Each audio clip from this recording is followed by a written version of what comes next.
Hey there, hobbits and stormcasts and unicorns and elves and all kinds of magical folks in between. My name is Anna the Hobbit, and I am the owner of the Shire Bookstore here in Eddyville, and I wanted to say hello.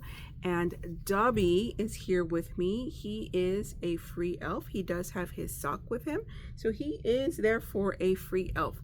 And we are here to recommend a book to you that has been it's been selling here. People have been reading a lot of it, and I'm really grateful that we have it because I did read this book and it was amazing.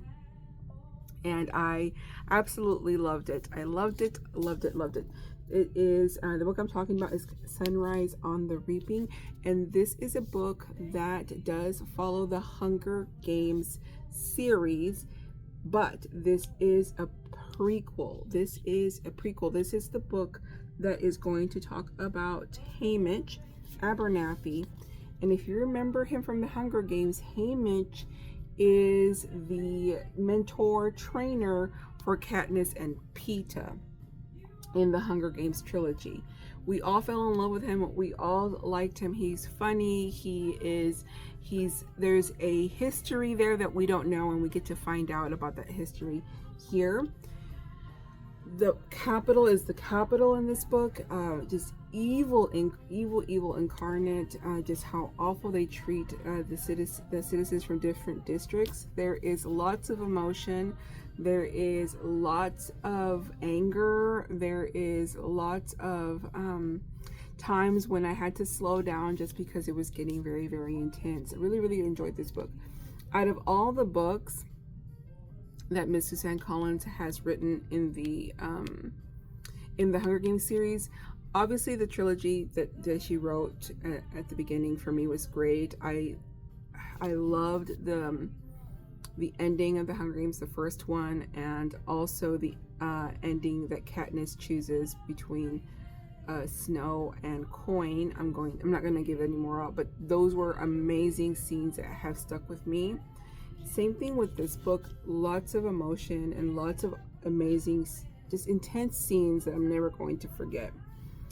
I'm going to say also that for me, the Ballad of Songbirds and Snakes was good, but it didn't come close to this.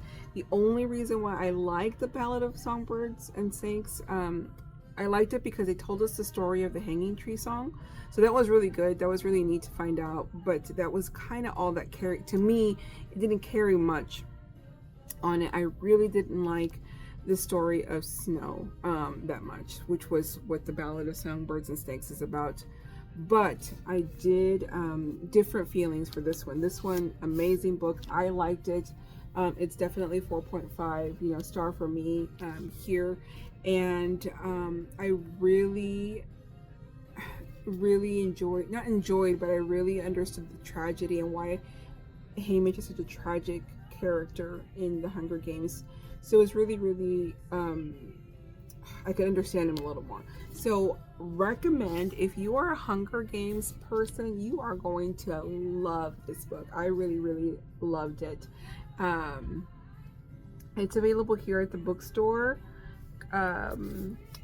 Summer read, definitely. Miss Suzanne Collins writes in a way that she just grabs my attention. She's not too, she's deep, and the characters are so well developed, but it's not a difficult read. I don't know how to explain that. It's not a difficult read where you have to look up words or weighty, but it is at the same time, because the characters themselves are just so well written, in my opinion. So love this book. If you're a Hunger Games person, I recommend that you read this book.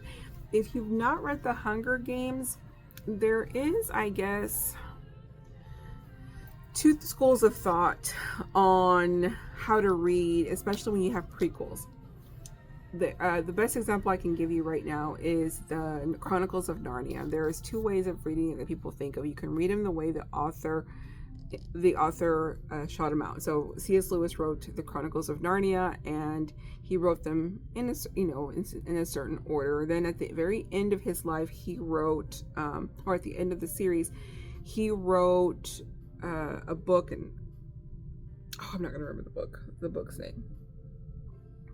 Is it Magician's Nephew? I think it's The Magician's Nephew.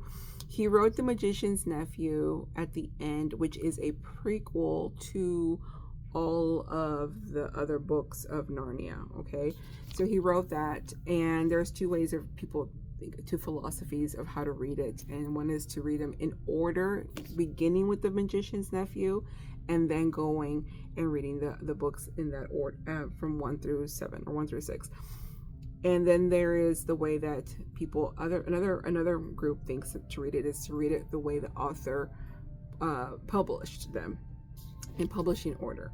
And I personally think that's the way you should read books, because you miss out on all the Easter eggs in a prequel. And so I would recommend, if you've not read the Hunger Games series, to go ahead and begin with the Hunger Games, which I have. Yeah, I have copies of the Hunger Game. I have copies of all of the books here at the Shire, but you can get them anywhere as long as you're reading. That's all what's important to me. But so I would recommend for you, because you're not going to get the nostalgic feeling when you see people that are in the Hunger Games and you see them as their younger selves in the book. And that's the same thing that I felt also, because I read the Chronicles of Narnia and then I read The Magician's Nephew. And you get to see the birth or the making of Jadis, the evil witch, and you wouldn't get that. You wouldn't get who that was if you didn't read and so there's a nostalgic feel that I think makes the book more special if you read the books in the order that they were published, not in the order of sequence. So I wouldn't, for example, begin with the Ballad of Songbirds and Snakes with Snow, which is the story of Snow, and then this one, and then Hunger Games 1, 2, and 3. And so I would begin with Hunger Games 1, 2, 3, then Ballads, and then The Sunrise on the Reaping, which is available here at the Shire in hardback only, because it is a book that just came out, but definitely recommend. And if you have not read the Hunger Games, begin with the Hunger Games. Here I have some copies here for like $3 to $5, so it's not and they are super fun reads. Definitely more YA, so young adult, but I read them as a grown woman, and I definitely enjoyed them. I would even recommend for you to read them out loud to kids, probably in tweens and higher up, would be, because there are some intense scenes of violence, and the Capitol is awful, and so I think that would be a good age range. But this book, definitely recommend. I hope you enjoy it. If you've read it, let me know what you think about it if you read it. And if you disagree, let me know if you disagree. That's okay. You have a wonderful day. Dobby and I say goodbye. See you later. Bye-bye.